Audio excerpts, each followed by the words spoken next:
Hey, it's time for another trip down the road. Big day planned for you. We're going to talk about the Vietnam. Basically, it's the anniversary of the peace accord that was signed actually in France. I didn't know that. Jody Smith's going to join us. Jody is the one that's taking care of, all the land when it comes to the FM diversion.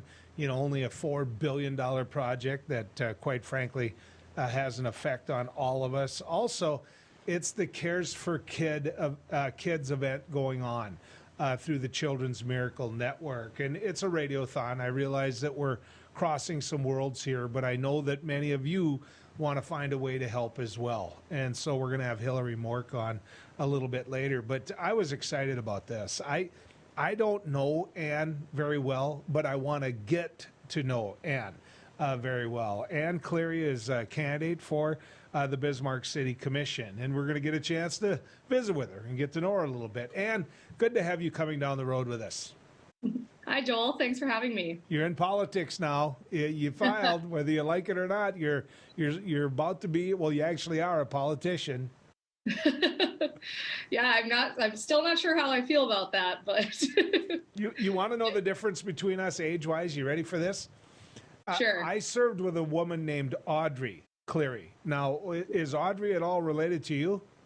Audrey is my grandmother. Yes.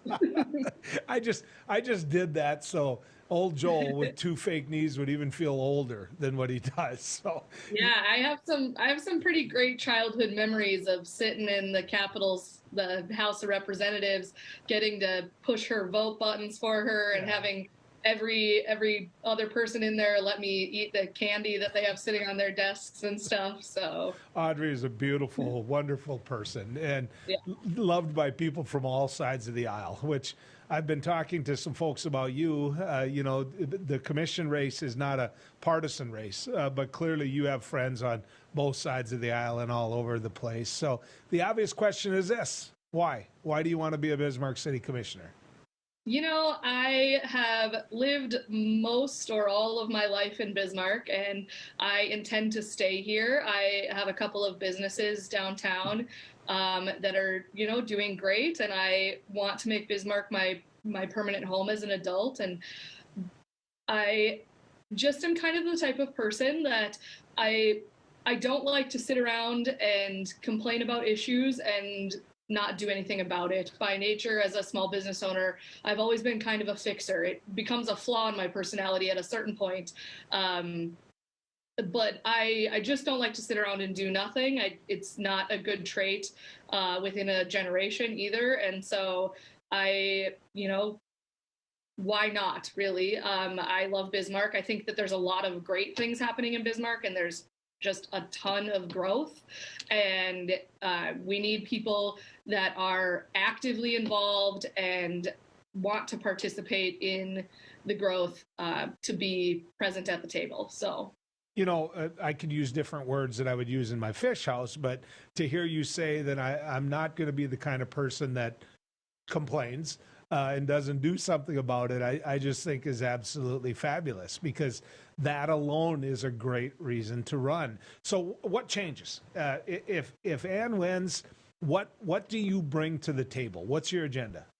I really hope to bring a voice for small business. I think that Bismarck currently is a great place to foster a business. There's lots of growth. There's lots of development. Our downtown is really changing. A lot of North Bismarck is growing like crazy. I always want Bismarck to be somewhere where kids come for college and they don't want to leave. They want to stay here. They want to raise families here. They want to have businesses here. And so I think that the economic development and the growth is kind of my main focus. I care a lot about the vibrancy of the community. I remember in college, people being very much like, there's nothing to do in Bismarck. There's nothing ever going on. And I think that the beautification and finding great places in Bismarck for people to gather is really important to me as well. And then just kind of the efficiency within our government. I've already had the opportunity to speak to people within the county and people in different departments at the city. And a lot of what I'm gathering is like there's lots of areas of the city that work really, really well, that don't have a lot of waste within them. There's a lot of very passionate employees. But I do think that there can be better communication. There can be, you have all these great pillars within the city, whether it be the different departments or city to county, city to parks, city to school, and getting all of those to work together and to communicate better, I think is better for the budget. It's better for the people that live here. And so that's going to be another one of my focuses too. You know, Bismarck has some natural advantages. I mean, you have this thing called the Missouri River, which means you have fish and sandbars. You have the capital, which means that you have people flocking to your community to deal with state government and to take part in state government. I mean, there's some advantages there that other communities don't have. Are they being utilized the way they should? You know, I think that there's always more we can do, especially when it comes to the river and development. And just like you said, you hear a lot of people that are very much like, Fargo could be as cool as, or Bismarck could be as cool as Fargo, or I wish we were as cool as Fargo. And to me, the comparison isn't there. I love Fargo. I spend a lot of time in Fargo. Some of my best friends live there. But Bismarck is its own beast. I mean, we have things that Fargo will never have. And I think that we utilize them to some degree, but there is definitely room for growth and room for improvement when it comes to tourism and just, like the things that we already have going on and how we can utilize them better. You know, Anne, you mentioned something in your opening statement. You talked about they come here for college. Bismarck State has grown. And of course, you've got Mary, which has grown as well. You know, the Bismarck that I knew when I first started driving to it back in 2005, or not 2005, 1995. I mean, boy, I am getting old. 1995 to serve in the legislature didn't look anything like it looks right now. I mean, you come over that hill from the east to the west and it just lights up. How are you going to meet that future demand? How are you going to meet all those housing projects and everything that goes with it? I think that that's probably another area where I bring a great perspective to the commission table, because I see the need for more density and more diversity within our housing. A lot of Bismarck's development right now is great, but it's a lot of large lot, single family developments, which is a lot of what people want, but there has to be at least some density built in into our city. We need more dense areas to kind of counteract some of that as we grow. I mean, right now, Bismarck's at like a steady 2% growth, which means that we get an extra 20,000 people every 10 years. From 2010 to 2020, we had an extra 20,000 people move to Bismarck and stay in Bismarck. And if they stay in Bismarck for longer than a year, the chances of them living in Bismarck, you know, for the future, like triples or quadruples or something like that once they're here for 2 years. So I think that the housing is something that we're starting to see.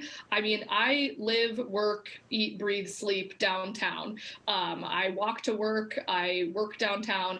And so I am definitely seeing it downtown, not to say that it doesn't happen in other areas, but one of the bigger issues in downtown Bismarck for a while, ever since I've lived in Bismarck, was that it just doesn't have the housing that other downtowns that were flourishing have. And we're now seeing that. There's one completed project just south of Main on Front, and I think Front. And then there is one being built on Main and 6th. There's another one two being built just north of the post office. And there's a 5th one that I've seen renderings of that'll be on Thayer. So tons of new housing opportunities right in central Bismarck, which is a lot of the area where younger people want to live. Partially because of its location in general, but also because of the affordability that it offers. Sure. And you made a reference to Fargo earlier, and that's one of the things that Fargo has really pushed is downtown, downtown residents and also parking. And they've gotten some of those. I don't think that people really think back too much. They just see how great downtown Fargo is now. And part of that has to do with, public and private investments. But I mean, I remember when Fargo didn't have the housing that it has now, and it wasn't as, it was still a great downtown, but it wasn't what it is now. And I think the housing piece is huge. So, want to talk to you a little bit about, Bismarck when it comes to dealing with the growth. Is Bismarck becoming a place that you, as a business owner that understands what it's like to run businesses, does it have the workers it needs? Is it going to get more diversity, for lack of a better way, in many different ways, diversity to it? Or is it going to continue, in my opinion, to look the way it looks now? I mean, I am definitely I'm hoping that we see some diversity. I think that happens with every town that sees growth, right?